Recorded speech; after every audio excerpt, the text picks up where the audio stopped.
अस्सलाम वालेकुम दोस्तों, मैं हूं अय्याज शुजा। मेरे फेसबुक पेज और यूट्यूब चैनल पर खुश आमदीद। दोस्तों, मुल्क में इस वक्त डिक्टेटरशिप और फैशिज्म का राज है। सुप्रीम कोर्ट का प्रैक्टिस एंड प्रोसीजर बिल जिस वकील ने चैलेंज किया, उस वकील के घर पर कल बमों से और फायरिंग करके हमला किया गया और उसको डराया गया।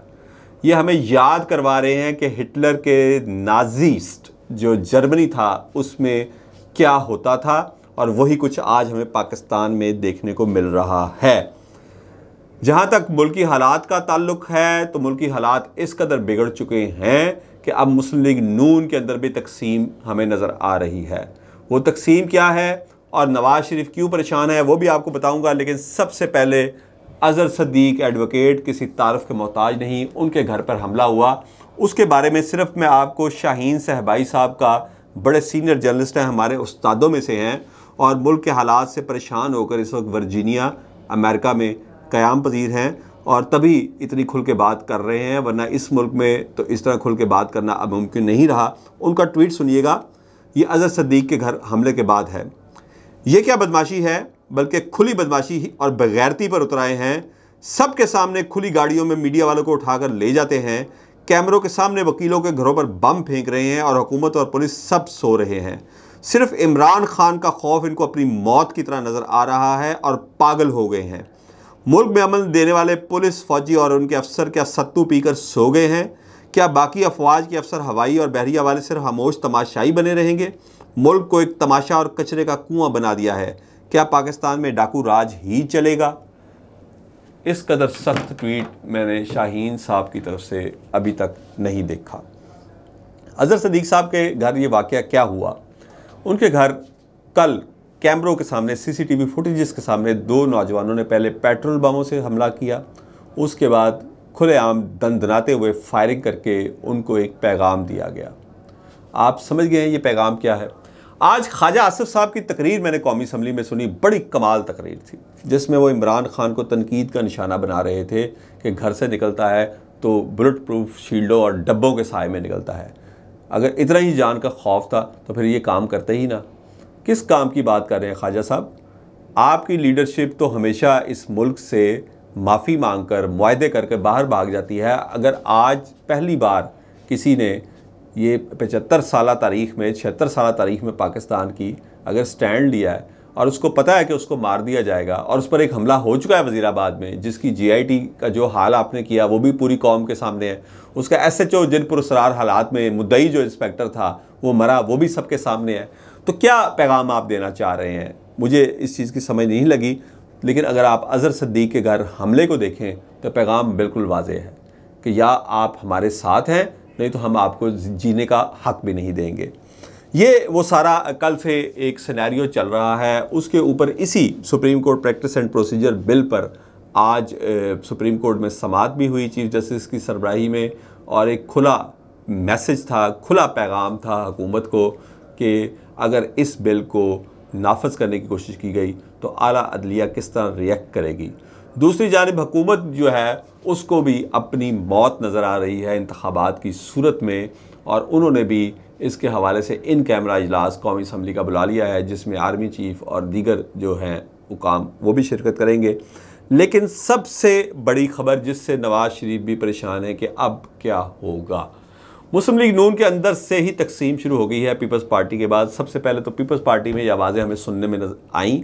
आसिफ जरदारी साहब ने पार्लियामेंट के फोरम पे कहा कि मुज़ाकरात होने चाहिए। उनकी कोर कमेटी के इजलास में ये आवाज़ें उठी कि इमरान खान से मुज़ाकरात होने चाहिए, वरना ये बात हाथ से निकल जाएगी। यानी कि फिर बात हमारे हाथ, बात किसको कह रहे हैं? बात इन्वर्टेड कॉमास में यहाँ पर इस मुल्क का इक़्तिदार है कि फिर इक़्तिदार हमारे पास भी नहीं रहेगा अगर हालात यही रहे। और इस हवाले से अब मुस्लिम लीग नून में भी आवाज़ें उठ रही हैं। मुस्लिम लीग नून में भी ये कहा जा रहा है कि इमरान खान से मुज़ाकरात करें। सेनेटर मुशाहिद हुसैन सैयद का नाम किसी तारुफ का मोहताज नहीं है। मुशाहिद साहब जो हैं वो हमारे फ़ौज के जो हमारे अफसरान हैं इनको पढ़ाते भी हैं। इस हवाले से भी ये बड़ी अहम आप समझे कि शख्सियत हैं कि पाक अफवाज के जो जर्नैल हैं उनको भी ये पढ़ाते हैं, मुख्तलिफ़ अकेडमीज़ में जाके उनको ये लेक्चर देते हैं। और मुस्लिम लीग नून के बड़े ही सीनियर रहनुमा हैं।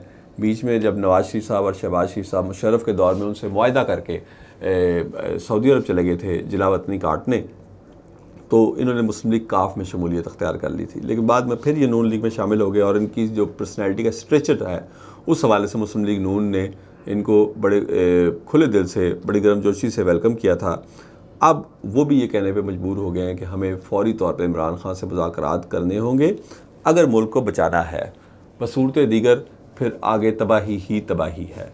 यानी उन्होंने भी ये पैगाम दिया है। उनके साथ साथ शाहिद खान अब्बासी भी पहले ये बात कर चुके हैं, कई और सरदार महताब अब्बासी अख्तलाफात का इज़हार कर चुके हैं मुस्लिम लीग नून में। कई और मुस्लिम लीग नून के सीनियर रहनुमा जो हैं वो मरीम नवाज़ और उनके सरबराही में ये जो मुस्लिम लीग नून के हॉक्स हैं उनकी पॉलिसी से मुत्तफ़िक नहीं हैं। वो जो इंतहा पसंदाना पॉलिसी अपनाए हुए हैं, वो जो PTI और इमरान खान को क्रश करने की पॉलिसी अपनाए हुए हैं, उससे वो मुत्तफ़िक नहीं है। उनका ख्याल ये है कि अगर ये हालात ऐसे ही आगे चलते रहे और ये महाजराई जो कि इस वक्त फ़िरका वारियत की शक्ल अख्तियार कर गई है, सियासी फ़िरका वारियत, ये मैं नहीं कह रहा, ये बड़े ही सीनियर जर्नलिस्ट हैं अंसार अब्बासी साहब, आज आप उनका कालम पढ़ लें।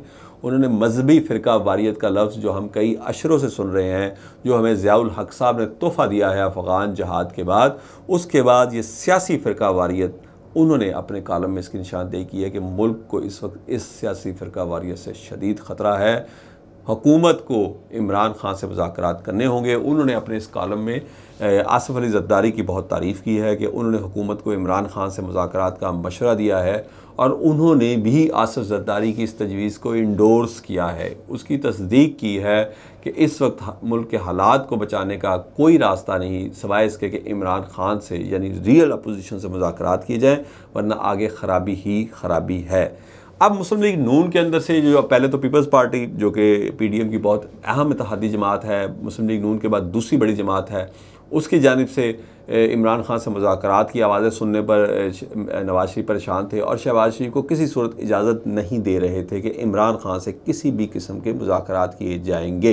जब भी कोई मुज़ाकरात की सिचुएशन बनती थी तो राना सनाउल्लाह, ख्वाजा आसिफ और इस तरह के जो तलाल चौधरी है और इस तरह के लोगों को आगे कर दिया जाता था और फिर वो जो हर्जा सराई करते थे और जिस तरह की वो ज़ुबान इस्तेमाल करते थे, उसके बाद मुज़ाकरात तो क्या खाक होते थे। जो पहले से जो इस कदर टेंस, इस कदर सख्त कशीदा सियासी माहौल है, वो मज़ीद कशीदगी का शिकार हो जाता था।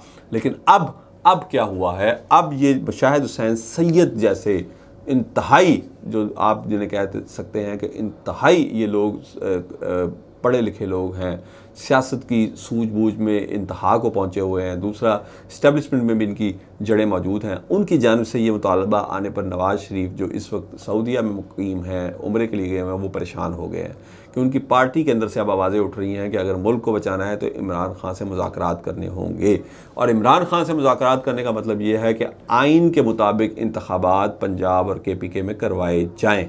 और अगर ऐसा होता है तो मुस्लिम लीग नून जो पंजाब में गुज़िश्ता 3 अशरों से बल्कि मैं कहता हूँ 4 दिहाइयों से बिला शिरकत गैर हुकूमत करती आ रही है, उसका इक़्तिदार जो है वो डोल चुका है।